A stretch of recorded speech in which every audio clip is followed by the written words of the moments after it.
आइए आज का वीडियो शुरू करते हैं। India signed an agreement with the international solar alliance (ISA) on 26th November 2024 to focus on solar energy projects in the Pacific Islands. Solar projects आजकल solar energy, solar electricity बहुत ही popular है, इसलिए मैंने इस point को add किया। The India-Singapore military exercise Agni Warrior 2024 took place from 28th November 2024 to 30th November 2024. India, Bosnia and Herzegovina recently conducted their fourth Foreign Office consultations in Sarajevo, led by Arun Kumar Sahu from India and Tariq Bakwic from Bosnia. India has been re-elected to the UN Peace Building Commission (PBC) for the 2025-26 term. UNAID released a report in November 2024 which emphasizes that ending AIDS by the year 2030 is possible. Key government buildings in India, including the Rashtrapati Bhavan and the Parliament, were illuminated in red lights as part of the Act for Dyslexia campaign in October 2024. Dyslexia, जो बहुत लोग नहीं जानते हैं, एक disorder है जिसमें लोगों को शब्द पढ़ने में, सेंटेंसेस पढ़ने में, नंबर्स पढ़ने में प्रॉब्लम होती है, बट ये क्योरेबल है। इसके लिए बहुत ही तरह के साइकोलॉजिकल और मेंटल एक्सरसाइजेस होते हैं। तो ये एक इंडिया का इनिशिएटिव था डिसलेक्सिया अवेयरनेस के प्रति। Next, India launches its first bio-manufacturing institute for agri-food innovation, the BRIC National Agri-Food Bio-Manufacturing Institute, in October 2024. India ranks 79 out of 142 countries in the 2024 Rule of Law Index, published by the World Justice Report. The Rajasthan government launched the Rajasthan Investment Promotion Scheme (RIPS) 2024 to boost private investment across various sectors. ये जैसा कि आप जानते हैं, हमारी जो भारत सरकार है, सेंट्रल गवर्नमेंट, वो मेक इन इंडिया का स्कीम लॉन्च की हुई है। मेक इन इंडिया का बहुत प्रचार हो रहा है, तो एक स्टेट गवर्नमेंट का अपने स्टेट में भी ऐसा स्कीम लॉन्च करना उसी का एक पार्ट है। USA, Japan and South Korea announced a new framework aimed at enhancing collaboration with the Indian private sectors. ये हमारी इंडियन इकोनॉमी के लिए एक बहुत बड़ी बात है। NASA's James Webb Space Telescope made a discovery in December 2024 by identifying an exoplanet called K2-18b located in a habitable zone, suggesting conditions may support liquid water and potentially life. ये एक NASA, तो आप जानते ही हैं कि अर्थ के बाहर space में और भी जगह लाइफ ढूंढने की कोशिश कर रहा है, तो ये उस तरफ एक बहुत बड़ा स्टेप है। India is set to host the world audio visual entertainment summit waves in 2025. Lakshya Sen, an emerging talent in badminton, won bronze at the inaugural Kings Cup International Badminton Open in December 2024. Prime Minister Narendra Modi in December 2024 announced that the year 2024 marks the 75th anniversary of the Indian Constitution. Also, he launched a website called constitution75.com to connect the public with the Constitution's legacy. The celebration commenced on 26th November 2024, which is observed every year as the Constitution Day since 1949.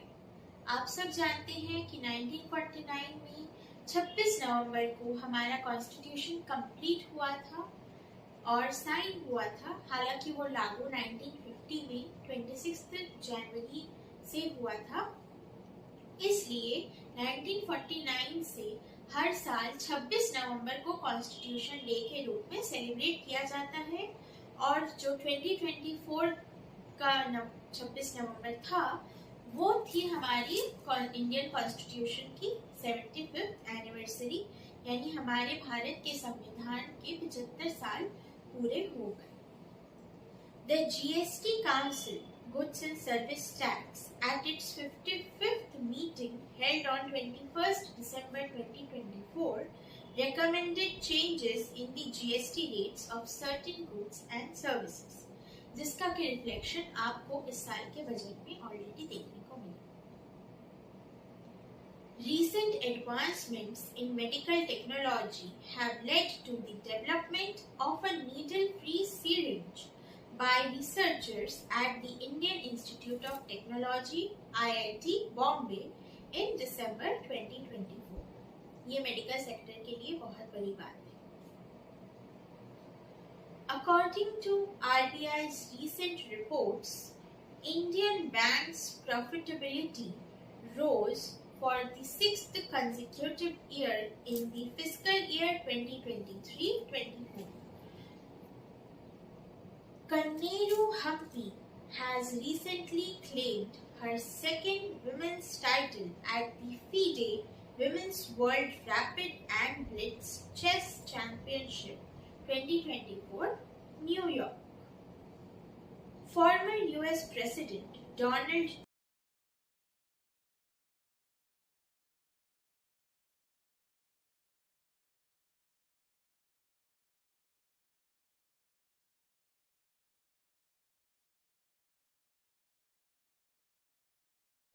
अब video में आगे बढ़ने से पहले मैं आप सबको ये बताना चाहती हूँ कि CUET UG जनरल टेस्ट में करंट अफेयर्स तो आएंगे ही, जैसा कि इस बार UGC ने भी कह दिया है, पर साथ ही मैथमेटिकल और लॉजिकल रीजनिंग क्वेश्चंस भी आएंगे जो कि हर साल आते हैं। उनको मैंने यहाँ इंक्लूड नहीं किया है क्योंकि दे नीड एक्सप्लेनेशन। तो आप जिस भी कोचिंग में जाते हो या आपने बुक परचेज की हो CUET जनरल टेस्ट के लिए, तो आप उससे देखकर एक आइडिया लगा सकते हैं और मैथमेटिकल और लॉजिकल रीजनिंग के लिए प्रिपेयर कर सकते हैं। याद रखिएगा कि CUET एंट्रेंस टेस्ट में हर सब्जेक्ट में माइनस मार्किंग यानी नेगेटिव मार्किंग होगी, इसलिए जब भी आप आंसर लगाए तो एकदम 100% श्योर हो तभी लगाए, वरना छोड़ दें। अगर आप गलत आंसर बहुत ज़्यादा लगा देंगे तो उससे आपके टोटल मार्क्स अफेक्ट हो जाएंगे। इसलिए आप अपने करंट अफेयर्स के साथ साथ मैथमेटिकल और लॉजिकल रीजनिंग की भी अच्छी प्रिपरेशन रखिएगा, वरना आपको प्रॉब्लम हो सकती है। और साथ ही ये जो पॉइंट्स मैं आपको बता रही हूँ, ये मैंने अपने हिसाब से जितने भी मुझे इम्पोर्टेंट न्यूज़ और करंट अफेयर्स लगे उनका मैंने एक पॉइंट वाइज बनाया है, जिसे मैं आपके सामने प्रेजेंट कर रही हूँ। इनसे क्वेश्चन किसी भी वे में किसी भी फॉर्म में पूछा जा सकता है। इसको अनसीन पैसेज के रूप में भी दे सकते हैं, इसको क्वेश्चन को घुमा के भी दे सकते हैं। तो आप सिर्फ प्लेन इन स्टेटमेंट्स पर मत जाइएगा, आप बस ये दिमाग में रखिएगा कि ये चीजें हुई हैं, ये इम्पोर्टेंट है। तो अब हम आगे बढ़ते हैं।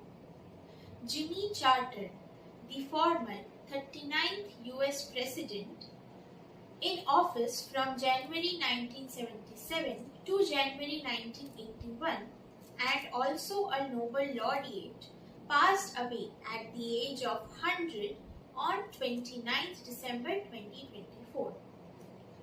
Industrialist and philanthropist Ratan Naval Tata passed away at the age of 86 on 9 अक्टूबर 2024। रतन टाटा हमारे इंडिया के लिए एक बहुत ही इम्पोर्टेंट फिगर थे। वो न सिर्फ एक अच्छे बिजनेसमैन थे बट एक फिलांथ्रोपिस्ट यानी समाज सेवी भी थे। टाटा ग्रुप ऑफ इंडस्ट्रीज ने बहुत एनजीओज और बहुत ज़रूरतमंद लोगों की हेल्प की थी। तो इनका यूं चले जाना हमारे पूरे देश के लिए एक बहुत ही शॉकिंग बात रही है। Former External Affairs Minister Natwar Singh passed away at the age of 93 on August 10, 2024. अब हम आ जाते हैं अपने अगले पार्ट पे।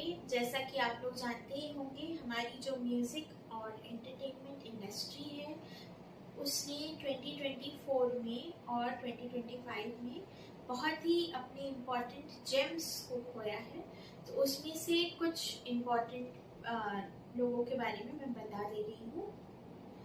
हिंदुस्तानी classical singer and maestro Ustad Rashid Khan passed away at the age of 55 on 9th January 2024.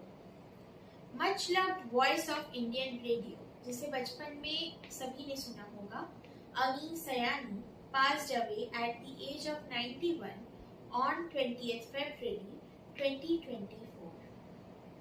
Prominent singer, गजल गायक पंकज उदास passed away at the age of 72 on February 26, 2024 after a prolonged illness.